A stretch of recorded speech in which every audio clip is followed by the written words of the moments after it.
اعوذ باللہ من الشیطان الرجیم بسم اللہ الرحمن الرحیم قد خسر الذین کذبوا بلقاء اللہ، بے شک خسارے میں پڑ گئے وہ لوگ جنہوں نے اپنے رب کی جو ملاقات ہے، اللہ کی ملاقات، اسے جھٹلایا۔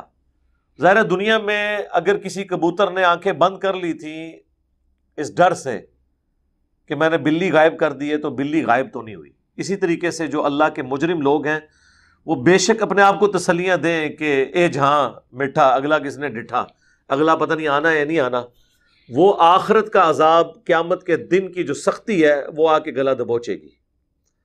اللہم اجرنا من النار، آمین۔ حتی اذا جاءتہم الساعۃ بغتۃ، یہاں تک کہ جب ان پر آ گئی قیامت اچانک۔ اچھا، یہ قیامت آخرت کا دن بھی ہو سکتا ہے اور یہ قیامت ان کی موت بھی ہو سکتی ہے، کیونکہ سورۃ النساء کے اندر، سورہ الزمر کے اندر اور باقی صورتوں کے اندر اللہ تعالیٰ نے ان کے موت کے وقت کے لیے بھی اس طرح کی ٹرمنالوجیز یوز کی ہیں کہ اچانک ان پر وہ عذاب آ گیا جس کا ان سے وعدہ دیا گیا تھا، چیخنے لگے، چلانے لگے۔ یعنی دنیا پہ قوموں پہ عذاب آتا ہے، بخاری اور مسلم دونوں میں حدیث ہے جو مر گیا اس کی قیامت قائم ہو گئی۔ تو اس سے مراد موت بھی ہو سکتی ہے اور بڑی قیامت جو آخرت ہے، اچانک۔ قالوا یا حسرتنا علی ما فرطنا فیہا، تو وہ کہیں گے ہائے افسوس جو کچھ ہم نے اس کوتاہی کی اس آخرت کے دن کے حوالے سے۔ وَهُمْ يَحْمِلُونَ أَوْزَارَهُمْ عَلَى ظُهُورِهِمْ، اور وہ قیامت کے دن اپنی پیٹھوں پر بوجھ اٹھائے ہوئے ہوں گے ان اعمال کا جو دنیا میں انہوں نے کیا۔ اب یہ محاورتاً بات ہے کہ انہوں نے اپنے، یعنی وہ بوجھ، وہ کرتوت جو کیے ہیں اس کا عذاب بھگتیں گے۔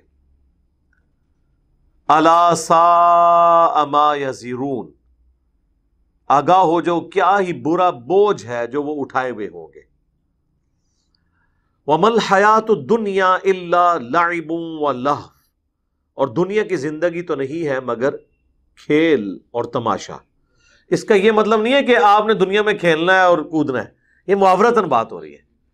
یعنی اگر یہ بات میں بول رہا ہوں تو شارٹ کلپ بنے گا میرا، تو اس طرح اللہ تعالیٰ کا بھی کوئی شارٹ کلپ بنا سکتا ہے کہ اللہ نے کہا کہ کھیلو کودو۔ بھائی یہ بات اللہ تعالیٰ نے جس انداز میں کی ہے اس انداز کو بھی سمجھنے کی ضرورت ہے کہ وہ انداز کیا ہے۔ مراد یہ کہ جس طرح کھیل اور تماشے میں پتہ ہی نہیں چلتا وقت گزرنے کا، دنیا کی زندگی ایک دم ختم ہو جاتی ہے، تو اچانک موت آ جانی، کیونکہ پیچھے کانٹیکسٹ کیا چل رہا ہے، اچانک موت آ جائے گی، وہ کہیں گے ہائے افسوس۔ تو یہاں پہ دنیا کی زندگی تو نہیں مگر کھیل کود، تماشا۔ وَلَلدَّارُ الْآخِرَةُ خَيْرٌ لِّلَّذِينَ يَتَّقُونَ، اور آخرت کا گھر بہتر ہے ان لوگوں کے لیے جو دنیا میں اللہ سے ڈرا کرتے تھے، تقوی کی روش اختیار کرتے تھے۔ افلا تعقلون، کیا اب بھی تم عقل نہیں کرو گے، نہیں سمجھو گے اس بات کو؟ یہ قرآن حکیم کے آپ سمجھ لیں سب سے جو سختی کے ساتھ مضامین ڈسکس ہوئے ہیں نا، ان میں سے ایک ٹاپک یہ ہے کہ دنیا کی زندگی عارضی ہے اور تمہیں مر کر اپنے رب کے حضور پیش ہونا ہے۔ یہ جڑ ہے، سمجھ لیں۔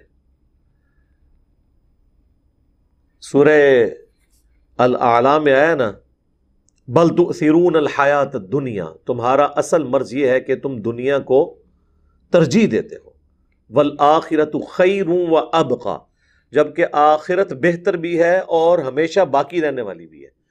دنیا کتنی بھی اچھی ہو، اس کا 60 70 80 سال کے بعد ختم ہو جانا ہی اس کے برا ہونے کے لیے کافی ہے، کیونکہ ہمیشہ کے لیے نہیں ہے نا، اور آخرت بہتر بھی ہے اور ہمیشہ بھی رہے گی۔ ان ھذا لفی الصحف الاولی، یہی ایک کانٹے کی بات تھی جو پچھلے سارے آسمانی صحیفوں میں تھی۔ صحف ابراہیم و موسیٰ، چاہے وہ ابراہیم کے صحائف ہوں یا موسیٰ علیہ السلام کے صحائف۔ اچھا، ابھی اچانک میرے ذہن میں ایک بات آ گئی۔ ہمارے جو قاری صاحب ہوتے تھے نا بچپن میں، ہم جن کے پیچھے قرآن کی قرات سنتے تھے نماز میں بھی اور ان سے قرآن پڑھتے تھے، تو آپ کو پتہ ہے اکثر قاری حضرات نے 30واں پارہ یاد کیا ہوتا ہے، اس میں بھی آخری 3 4 آیات۔ آپ لوگوں کو بھی ذرا آئیڈیا ہوگا کہ مساجد، خصوصاً حنفیوں کی مساجد میں قرآن تو دورہ پورا کوئی نہیں ہوتا، وہ 8-10 صورتیں ہیں جو انہوں نے یاد کی ہوتی ہیں، اس میں یہ والی جو صورت ہے نا، یہ اکثر وہ پڑھتے تھے، آپ لوگ بھی سنتے ہوں گے، بل تؤثرون الحیات الدنیا والآخرۃ خیر وابقی ان ھذا لفی الصحف الاولی صحف ابراہیم وموسیٰ۔ بس عام بندے سے پوچھے تو کہے گا جی پیغمبر کا ذکر ہوا ہے جی، پورے قرآن وچ اللہ تعالیٰ نے بس نبیوں دی تعریفاں کیتیاں نے، وہ اے مطلب لیندے جو دا، انہوں نے پتہ ہی نہیں ہے کہ اے پوری زندگی میں اگر وہ صرف ان آیات کا ترجمہ وہ امام صاحب خود پڑھ کے امام کو بتا دیتے ہیں نا، زندگی بدل جاتی ہے ان کی، کہ ساری آسمانی کتابوں کی دعوت کا خلاصہ یہ ہے کہ دنیا کی زندگی عارضی ہے، آخرت کی اصل زندگی ہے۔ یہی اگلے صحائف میں بات ہوئی ہے، چاہے موسیٰ علیہ السلام کی اوپر نازل ہونے والی کتاب یا صحائف ہوں، یا حضرت ابراہیم علیہ السلام کے اوپر، یعنی ہم دین ابراہیمی کے اوپر ہیں۔